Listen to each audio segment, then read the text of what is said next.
Well, long time since we last did one. Life's been a bit of a bugger, but we are just now. We've completed the actual engine build, so I just catch up on everything. Um, Top bracket for the radiators in place. We haven't quite worked out the loop between these two. Got to remember this block is a bit shorter, so the gaps are a bit tighter. But I'm going to use a different top hose here. But this is the thermostat housing, so that's going to be sorted out in the car when it's in. Um, Fuel injection's all in. This is where the airbox as such is going to be. It's empty underneath, but that's where the air intakes are going to be. Just protects it from the front of the car. We now got a dipstick fabricated in there, which goes a long loop down, so it comes out this side. I think I showed before. We've got it's actually a Ford part, total loss electronic ignition, driving the plugs. A little bit of a nifty mod here. I don't know if you can see it very well, but people will recognize that as a 1275 breather, which I've taken the top off and fitted top off a standard rocker box just to make it it's now a fuel filler place. While over here fitted, there's a reducer. This is a 1/2 inch here, and then it goes out to 5/8. Sorry, 5/16, and then no 5/8, whatever. Anyway, that's a remote MPI type of SPI type of heater valve, and that'll go straight into the bulkhead. The bulkhead sits about there. This is the bottom. This is the return hose for the heater system, which comes back into the modified bottom hose over there. Had to buy a special one to miss the belt. But the main thing is we finally got our distributor back, which is that one there. When we start off, that's actually an electronic ignition, that one. But the body's a Type 59, but others, you can use others. I haven't got the actual shaft because the engineers that were going to do the job kindly lost the part and gave up and just didn't tell me. Lost about 7 or 8 weeks there. Obviously, these are the little driving pegs and the shims, top shim, bottom shim, peg, that distributor cap, standard sort of thing, sits like that. These are the bits you need from the BMW, this is the key part here. This is the Hall effect sensor trigger plate, this rotor. On the BMW, this fits on the nose of the crankshaft, rotates anti-clockwise on a bike engine. So fitting it into this distributor actually works because the distributor on a Mini goes in anti-clockwise direction. So that's the difference, is that obviously this is triggering sensors under this plate here, and you'll see there's two, one goes there, one goes there. So you've got, as it rotates, it goes 1, 3, 4, 2, 1, 3, 4, 2, etc. Because it's turning at crank speed. When you put it into the distributor, the shaft is turning at half crank speed, and I'll explain how we've done that in a minute. So there's a bit of a change there. So with the shaft, to fit this, to make sure it's concentric, I made up just there. That's like a dowel, which is machine. Put a thread into the Lucas shaft. Obviously, you've taken all the bob weights and everything off the Lucas shaft, and then you bolt that in, and then you can see that is turning absolutely concentric within the distributor. Quite amazing how everything fits.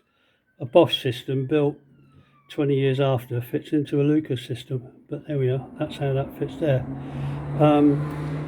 What triggered this idea, excuse the pun, but what the idea was, this is the BMW plate, and it actually fits. The problem is it's no use because it only houses the two sensors, and I had to make up a plate to house 4 sensors because of the running at half speed. So this is what we came up with. These are the 4 sensors. Exactly the same sensors fitted on the bike. They are Hewlett Packard. There's your part number. That's what they are, 4 of them, courtesy of somebody in Hong Kong. For each sensor's got 3 leads. You've got a feed, ground, and obviously a signal wire on each one. So you've got that lot of wires to sort out. But basically that then fits, or it should do, that then, he says, struggling, there, that fits in there. So that sits in there, and as you rotate that, what is happening is that that gap is going past the little magnets on the sensor. That triggers a signal to the BMW ECU. That fires one of 2 on here. There's two sides. There's obviously, if they reflect, these total loss, they're like total loss cars. You get 1, 2, 3, 4, whatever it is, but those 2 will fire, then those 2, then those 2, then the other 2. You're firing 2 plugs each time you trigger. That's the way that one works. So what we're getting here is on rotation, it'll go 1, 3,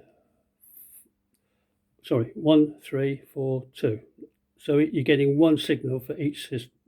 If you had a system set clever enough, you could actually fire each individual plug off this, but it's got to go through the ECU, which is only expecting 2 signals per cam rotation. So that's how you do it. Screw the 2 little screws, pop down into there, so that holds them in place.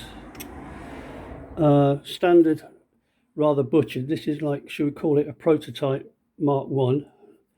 Oh, it's a little sticker again. Where'd that come from? Anyway, take the plug, you know, the cap, you modified that, you create that from that, fill it up, paint it, just as a cover. I'm going to try and make up an aluminium cover so it looks tidy, but that'll do, because it doesn't do anything. It absolutely doesn't do anything. On the wiring side of it, you've got this. Sorry, these are the original BMW cables. You've got 4. You've obviously got power, ground, and you've got 1 and 3 signal. 1 and 4 signal, 2 and 3 signal. So you've got to convert those wires on there into these, and I've got some connectors coming, some little mini connectors to wire these lot into this. This then just fits through. There is actually a hole, you can see the hole goes into that. The hole is the same hole that the electronic wiring goes through there. So we'll just make that a bit bigger. This will then come in through here, and there'll be some connectors, and then the standard plug, which has actually got 5 pins. And the reason you got 5 is that there is a protecting covering. There's like coax cable. You've got to protect your cover, and that is grounded to protect the digital signal. So you've got that on 1 pin. You've got black, which is earth. You've got red, which is power, and then you've got your 2 signals, but they're all encased in a coax protected grounded cable. And that's basically, that will sit over on top of that, and that basically is how you convert a Lucas Type 59 distributor into a BMW Hall effect sensor to drive the BMW ECU. I hope that makes sense.